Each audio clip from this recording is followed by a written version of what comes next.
Para naman sa ating abroad balita, bansang China nanindigan sa pagpapatupad nito ng Air Defense Zone at United Nations bigong makakuha ng impormasyon sa Vatican hinggil sa usapin ng sexual abuse cases ng ilang mga pari. Para sa detalye, balitaan mo kami Fred Montesa. Muling nanindigan ang China sa pagpapatupad ng Air Defense Zone sa East China Sea na sumasaklaw sa pinag-aagawan nilang mga isla ng Japan, South Korea at iba pa.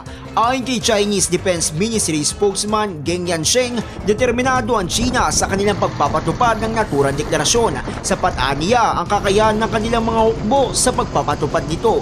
Kasunod niya na pag-alaman na nagpalipad ng bomber plane sa naturang airspace ang Japan, South Korea at Taiwan na hindi sang-ayon sa ipinapatupad na Air Defense Zone ng China.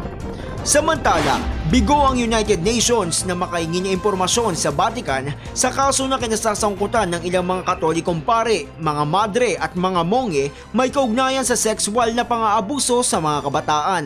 Nagpadala ng sulat ang UN Committee on the Rights of the Child sa Vatican na nagtatanong kung pinapayagan pa ba ang mga paring guilty sa sexual abuse na lumapit sa mga bata.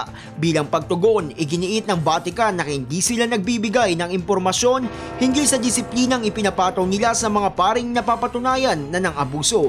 Ipinunto pa ng simbahan na mayroon silang bagong batas na magtitiyak na madidisiplina ang mga paring nakagawa ng kasalanan.